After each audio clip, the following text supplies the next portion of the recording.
Bendito sea Dios que nos permite por este medio estarnos comunicando para aprender. Estábamos hablando de los mormones, que si eran cristianos, vimos que no, que su origen está en la masonería.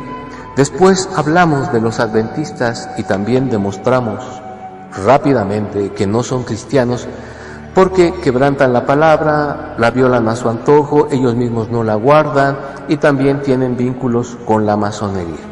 Hoy vamos a hablar de otro grupo que también surge de las mismas raíces, como dijo el Señor.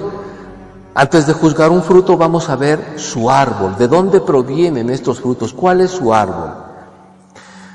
Después de que los adventistas hicieran el ridículo hasta el cansancio con sus falsas profecías y que se volvieran tan poderosos con sus falsas revelaciones y con el respaldo de la masonería, ahora recordemos que el diablo también respalda su obra. El diablo también respalda su obra, por eso hay religiones tan grandes, porque el diablo las respalda, porque él las ha fundado. Y los masones adoran a Lucifer. Así que el diablo tenía que respaldar el crecimiento de los mormones y de los adventistas y de la religión que vamos a hablar ahora. Por el año 1870 en adelante, un poquito adelante, un jovencito se molesta porque María Elena White les prohíbe ya estar hablando de revelaciones y de profecías, porque dice que a Dios eso no le agrada. Pues eso lo sabemos, no era necesario que ella dijera que era una revelación, eso lo sabemos, que cuando Dios no te revela algo tú no debes de hablar. Sin embargo, estas personitas daban fechas con día, con hora de cuándo el Señor iba a venir, hasta que finalmente, cansados de hacer el ridículo, dijeron: ya Dios me habló y dijo que ya no. Bueno, entonces se separa un joven de esta congregación y forma su propio grupo de estudio de la Biblia, pero, escuchen bien, lo mezcla con la masonería también. Él empieza a estudiar los secretos de la Gran Pirámide de Egipto, y haciendo cálculos entre la Gran Pirámide y los libros de la Biblia, llega a la conclusión en el año 1874 que el mundo se va a acabar dentro de 40 años y que tienen que hacer lo que él dice si quieren salvarse. Bueno, alguna gente se empieza a añadir a su grupo, empieza a crecer, se ponen un nombre, se llamaban los estudiantes de la Biblia, y empieza a pasar el tiempo, el grupo empieza a crecer, se cambian el nombre, la Estrella de Ultramar, se sigue pasando el tiempo, el grupo sigue creciendo, ahora se llaman la Torre del Vigía, y finalmente llega el cumplimiento de los 40 años, 1914. No pasó absolutamente nada. Lo que sí pasó es que este hombre se había vuelto ya un millonario. Su esposa lo demanda porque él se está quedando con todas las ganancias. Imagínate cuantísimas ganancias tenía este hombre, que tenía un carro que en lugar de estar pintado con pintura, estaba pintado con chapa de oro. Imagínate, era un Rolls Royce. Imagínate el dinero que había acumulado durante todo este tiempo. Y en una de sus giras en las que él andaba predicando, en su primer gira por Estados Unidos, él dice: yo no puedo atacar a los masones libres, porque yo también soy masón. ¿Quién era este hombre? Seguramente ya lo conoces. Se llamaba Carlos Russell. De hecho, el primer salón del reino, como le llaman los testigos a sus grupos, a sus lugares donde se reúnen, el primer salón del reino fue una logia masónica. Y todos los primeros libros de los testigos, en la portada traían símbolos masones. Todos los puedes encontrar en su original, en la biblioteca en línea de ellos. Bueno, llega el año de 1914, 1916, él muere y toma su lugar un juez llamado Joseph Rutherford, que dice que Carlos Russell era un charlatán, y empieza a cambiar los mandamientos y las doctrinas de Carlos Russell y le cambia el nombre a Testigos de Jehová. De aquí en adelante solamente diré testigos, porque no son testigos de Jehová Dios, como lo vamos a comprobar. Ellos dicen que cuando se les pregunta, bueno, ¿y su religión dónde surge? Ellos dicen, viene desde Abel el justo. Pero cuando tú lees la historia de Abel, lo único que nos narra la Biblia es que Abel nació, creció, le ofreció un sacrificio a Dios, su hermano se enoja y lo mata. Es lo único que nos menciona la Biblia de Abel. Ni siquiera tuvo hijos, no tuvo amigos. ¿De dónde fundó Abel la religión? Dicen que provienen desde ahí. Pues vemos entonces, si provienen desde ahí, ahorita vamos a ver por qué entonces dicen que en Isaías 43:10 Dios habla de ellos. ¿Por qué entonces hasta después de tantos miles de años Dios habla de ellos? Ustedes son mis testigos, ha dicho Jehová. Entonces dicen, ahí estamos nosotros, no somos, por eso nos llamamos testigos de Jehová, porque ahí está hablando Dios de nosotros. Pero si tú lees, se refiere al pueblo de Israel.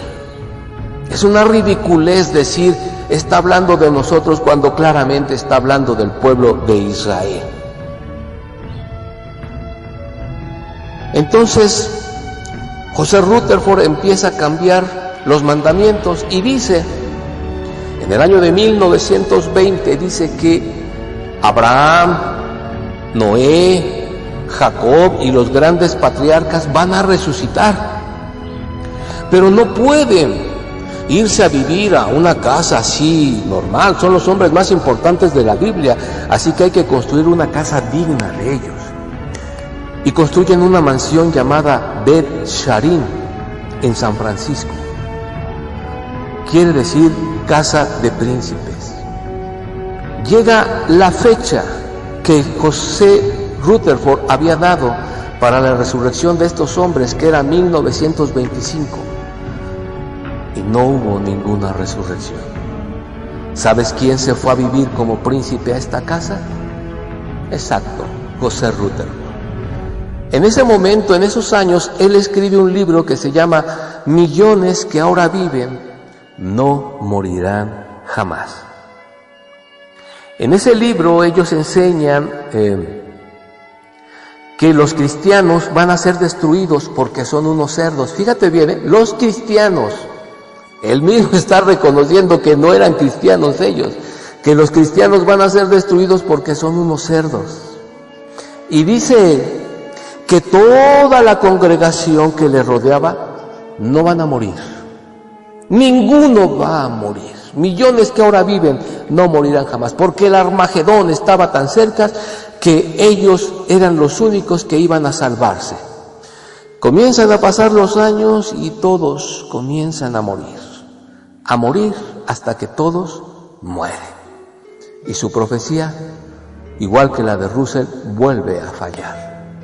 Después dijeron que el fin del mundo iba a ser en 1975. Llega el año de 1975 y no pasa nada. Lo que sí pasa, 5 años después, ellos usaban la Biblia King James, y en el año 1980-81 deciden cambiar su Biblia por la traducción del Nuevo Mundo de las Sagradas Escrituras. Exactamente lo que hicieron los adventistas, exactamente lo que hicieron los mormones. Y las personas que traducen Biblias, los especialistas en griego y en hebreo, ninguno reconoce la traducción de los testigos como una traducción genuina. De hecho, no es una traducción, es una malversación. Traducida, hasta donde yo sé, tenía los nombres, pero los perdí. Fue traducida por 8 sacerdotes jesuitas. Por eso es que no aparecen los nombres de los traductores. Ellos dicen que para no darle la gloria al hombre. Sin embargo, en sus revistas sí aparecen los nombres de sus directores, de todos esos. Entonces es absurdo, es contradictorio. La Biblia de los testigos tiene aproximadamente 40,000, escúchame, 40,000 errores de traducción. O sea, la Biblia la dividieron en 35,000 versículos y su Biblia tiene 40,000 errores. O sea, podríamos decir que renglón tras renglón o versículo tras versículo hay un error de traducción. No es confiable en lo más absoluto. Ellos dicen que la bestia de Apocalipsis son las Naciones Unidas. Ellos dicen que van casa por casa predicando el reino de los cielos, porque Jesús así los mandó. Pero Jesús los mandó a predicar el Evangelio y el perdón en su nombre, y cuando ellos llegan lo que menos te predican es el Evangelio. Han sido acusados de asesinatos, de muertes, de incesto y de muchos delitos y de muchos crímenes. Pero el más grande, y aquí terminamos con esto, es que ellos se hacen llamar testigos de Jehová. Pero la Biblia dice, sea Dios veraz y todo hombre mentiroso. Así que si alguien es testigo de Jehová Dios, tiene que ser un testigo que hable con la verdad y que esté fundado en la verdad. No alguien que tenga doctrina de un masón. Sobre la tumba de Elena White hay un obelisco, símbolo de la masonería. Sobre la tumba de Carlos Russell hay una pirámide, otro símbolo de la masonería. ¿A quién adoraban los masones? A Lucifer. ¿Cuál fue el motivo de José Smith, de Elena White y de Carlos Russell al fundar estas religiones? Uno, dinero y poder. Jamás fue el acercar a la gente hacia Dios. Por lo tanto, el Señor dijo que viéramos de dónde provenían los frutos, de qué árbol provenían esos frutos. Los testigos vienen de un árbol llamado Carlos Russell, que fue masón. Por lo tanto, nuestra pregunta es, ¿son cristianos los testigos? No. La Escritura y Dios y su Hijo no los reconocen como parte de su iglesia. Que Dios te bendiga y te guarde.